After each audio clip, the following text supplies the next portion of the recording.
বিশেষ বিশেষ খবর হলো, অপারেশন সিঁদুরে ভারতীয় সেনাবাহিনীর কৃতিত্বের জন্য তাদের ধন্যবাদ জানিয়ে রাজ্য বিধানসভায় একটি প্রস্তাব আনা হচ্ছে। নদিয়ার কালীগঞ্জ বিধানসভা আসনের উপনির্বাচনে প্রার্থীপদ প্রত্যাহারের সময়সীমা আজ শেষ হয়েছে। ওই কেন্দ্রে ভোট গ্রহণ 19 জুন। নানা অনুষ্ঠানের মধ্যে দিয়ে আজ রাজ্যে বিশ্ব পরিবেশ দিবস উদযাপিত হচ্ছে।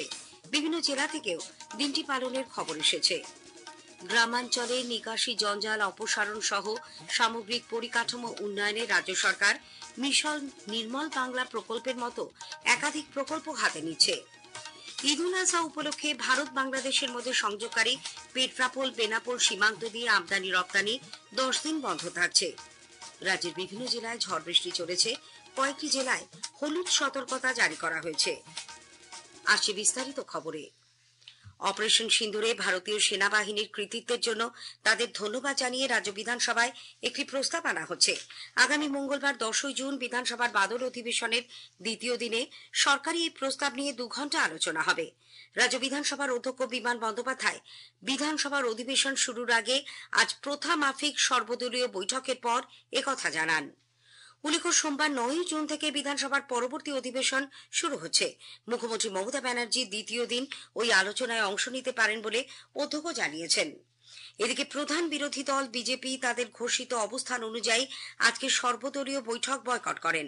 তবে আইএসএফ এর একমাত্র বিধায়ক নওশাদ সিদ্দিকী বৈঠকে উপস্থিত ছিলেন। বিধানসভার অধিবেশনে বিজেপি মুর্শিদাবাদ ও মালদার একাধিক এলাকায় সাম্প্রতিক অশান্তি নিয়ে আলোচনার জন্য প্রস্তাব আনার পরিকল্পনা করেছে।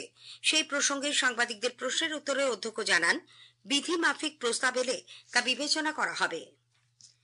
দলের নতুন কার্যালয় উদ্বোধন সহ একাধিক কর্মসূচি নিয়ে মুখ্যমন্ত্রী মমতা ব্যানার্জি আগামী সোমবার দিল্লি যাচ্ছেন। তৃণমূল কংগ্রেস সূত্রের খবর, প্রধানমন্ত্রীর সঙ্গে সাক্ষাৎ করে রাজ্যের বকেয়া নিয়ে ফের আলোচনার জন্য মুখ্যমন্ত্রীর দপ্তর থেকে সময় চাওয়া হয়েছে। 100 দিনের কাজ ও আবাস প্রকল্প সহ একাধিক কেন্দ্রীয় প্রকল্পের পাওনা টাকা এখনো মেলেনি বলে তৃণমূলের দাবি।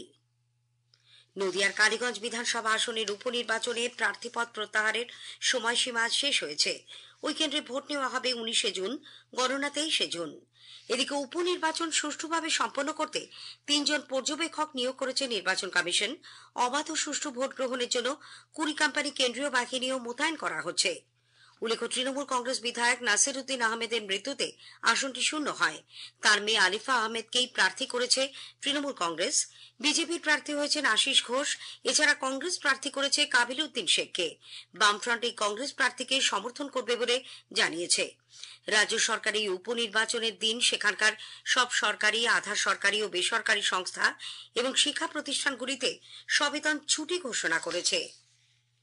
সেবা, সুশাসন ও গরিবের কল্যাণ নীতিকে সামনে রেখে গত 1 দশকে ভারত এক অসাধারণ রূপান্তরের সাক্ষী থেকেছে। আকাশবাণী সংবাদের বিশেষ প্রতিবেদনে আজ তুলে ধরা হচ্ছে গত 11 বছরে সরকারের বিভিন্ন প্রধান খাতে নেওয়া উদ্যোগ। আজকের বিষয় শিক্ষা, যা ভারতের অমৃত পিঢ়ি অর্থাৎ নবপ্রজন্মের ক্ষমতায়নের মূল চাবিকাঠি। আমাদের প্রতিনিধি কাশফিন নাহারের একটি প্রতিবেদন। শিশু শিক্ষা থেকে উচ্চশিক্ষা পর্যন্ত একটি সমন্বিত ও অন্তর্ভুক্তিমূলক শিক্ষা ব্যবস্থা নিশ্চিত করার লক্ষ্যে শিক্ষাক্ষেত্রে কেন্দ্রীয় সরকার একটি সুদূর প্রসারী পরিকল্পনা গ্রহণ করেছে। 2020 সালের জাতীয় শিক্ষানীতির অধীনে 2030 সালের মধ্যে প্রাক প্রাথমিক থেকে মাধ্যমিক স্তর পর্যন্ত 100% ছাত্রছাত্রী ভর্তির লক্ষ্যমাত্রা এবং 2035 সালের মধ্যে উচ্চশিক্ষায় 50% ভর্তির লক্ষ্য নির্ধারিত হয়েছে। 2014 সালে যেখানে দেশে উচ্চশিক্ষা প্রতিষ্ঠান ছিল 51,000, সেখানে বর্তমানে তা বেড়ে দাঁড়িয়েছে 70,000-এরও বেশি। আইআইটি, আইআইএম ও এইমস এর মতো প্রতিষ্ঠানে বড়সড় পরিমাণে সম্প্রসারণ ঘটেছে। পিএমশ্রী যোজনার মাধ্যমে 14,500 স্কুলকে আধুনিক মানে উন্নীত করা হচ্ছে। কলকাতার পিএমশ্রী কেন্দ্রীয় বিদ্যালয় বালিগঞ্জ স্কুলের প্রিন্সিপাল উত্তম কুমার আকাশবাণীকে জানিয়েছেন, জাতীয় শিক্ষানীতি প্রণয়নের পর শিক্ষা ব্যবস্থায় আমূল পরিবর্তন এসেছে, যার প্রভাব পড়েছে পড়ুয়াদের ওপরও।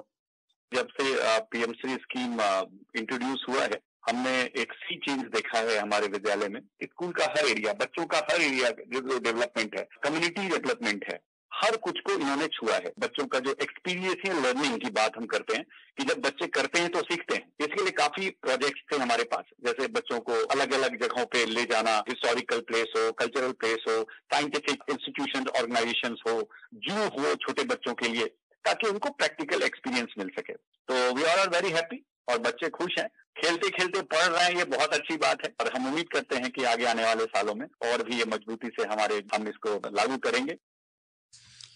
একটি সম্প্রদায়কে নিয়ে সামাজিক মাধ্যমে আপত্তিকর পোস্ট করার অভিযোগে গার্ডেনরিচ থানার পুলিশের হাতে ধৃত আইনের ছাত্রী শর্মিষ্ঠা পানলিকে অন্তর্বর্তী জামিন মঞ্জুর করেছে কলকাতা হাইকোর্ট। বিচারপতি রাজা বসু চৌধুরী আজ তার পর্যবেক্ষণে জানিয়েছেন, গত 22 মে নিম্ন আদালত থেকে শর্মিষ্ঠার বিরুদ্ধে যে গ্রেপ্তারি পরোয়ানা জারি করা হয় তা অত্যন্ত যান্ত্রিকভাবে করা হয়েছিল। সেখানে উল্লিখিত একাধিক ত্রুটি তদন্ত হওয়া প্রয়োজন।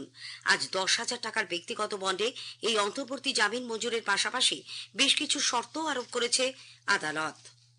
পুলিশ আধিকারিককে কদর্য ভাষায় আক্রমণের ঘটনায় অবশেষে আজ বোলপুরের এসডিপিও দপ্তরে হাজিরা দেন বীরভূমের তৃণমূল কংগ্রেস নেতা অনুব্রত মণ্ডল। এর আগে শারীরিক অসুস্থতার কারণ দেখিয়ে দুবার তিনি পুলিশে তলব এড়ান। মুখ্যমন্ত্রীর প্রশ্রয় আছে বলেই অনুব্রতর বিরুদ্ধে পুলিশ কোনো পদক্ষেপ নিতে পারছে না বলে বিজেপি অভিযোগ করেছে। দলের রাজ্য সভাপতি সুকান্ত মজুমদার বলেছেন, পুরো ব্যাপারটি পরিকল্পিত। এতদিন অপেক্ষা করার পর দুবার পুলিশ তাকে চিঠি পাঠালো, অপেক্ষা করে তারপরে হাজিরা দিল। কোন একটি চ্যানেলকে আবার পুলিশ চিঠি দিয়ে জানাচ্ছে যে আপনারা এগুলো প্রচার করবেন না। এই সমস্ত কিছু দেখে মনে হচ্ছে পুরোটাই কেমন যেন স্ক্রিপ্টেড। কিন্তু পুলিশ কেন অপেক্ষা করে? তো বোঝা যাচ্ছে যে অনুব্রত মণ্ডলের মতো লোকেদের কাছে সম্পূর্ণভাবে আত্মসমর্পণ করেছে। প্রশাসনের কোনো মেরুদণ্ড নেই। কংগ্রেসের অধীর রঞ্জন চৌধুরীও অনুব্রতর বিরুদ্ধে উপযুক্ত ব্যবস্থা গ্রহণের দাবি জানিয়েছেন।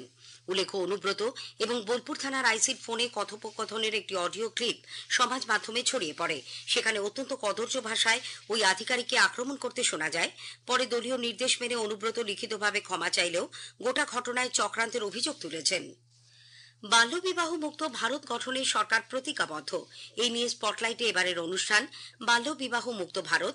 এতে অংশ নিয়েছেন হাওড়া জেলার শিশু কল্যাণ সমিতি সিডব্লিউসির চেয়ারপারসন চন্দ্রিমা চক্রবর্তী। কথা বলেছেন কল্যাণ লাহা। অনুষ্ঠানটির প্রথম পর্ব শুনবেন আজ রাত 8:30টায় সঞ্চয়িতা প্রচার তরঙ্গ এবং আকাশবাণীর সংবাদ কলকাতার সোশ্যাল মিডিয়া প্ল্যাটফর্মে। স্থানীয় সংবাদ শুনছেন আকাশবাণী কলকাতা কেন্দ্র থেকে।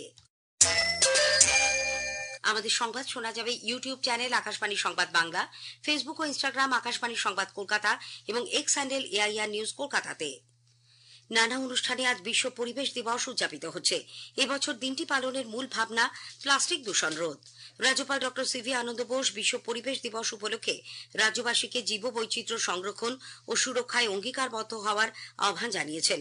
পরিবেশ দিবসের মূল অনুষ্ঠানটি হয় নিউ টাউনের বিশ্ব বাংলা কনভেনশন সেন্টারে।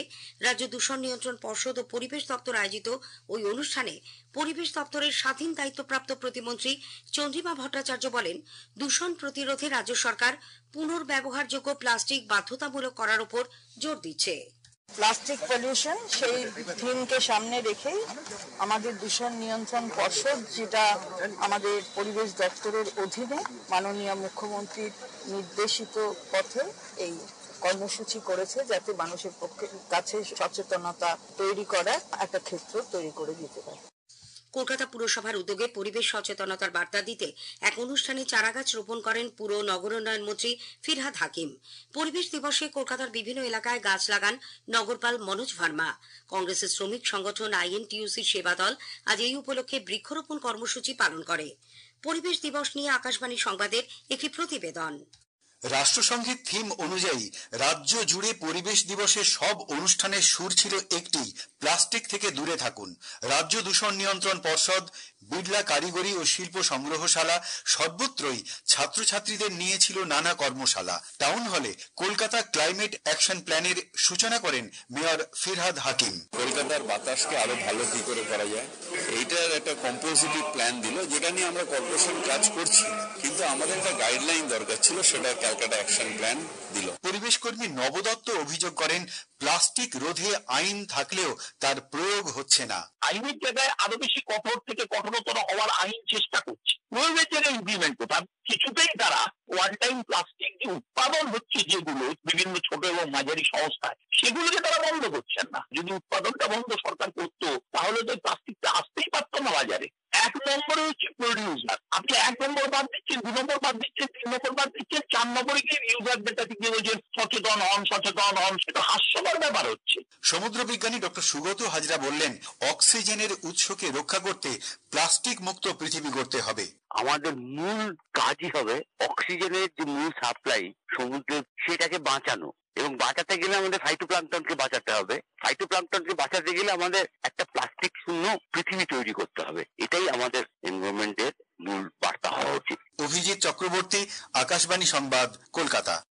গ্রামাঞ্চলের নিকাশি, জঞ্জাল অপসারণ সহ সামগ্রিক পরিকাঠামো উন্নয়নে রাজ্য সরকার মিশন নির্মল বাংলা প্রকল্পের মতো একাধিক প্রকল্প হাতে নিচ্ছে। নিকাশি, জঞ্জাল অপসারণ এবং ধূসর জল ব্যবস্থাপনার মতো একাধিক খাতে 400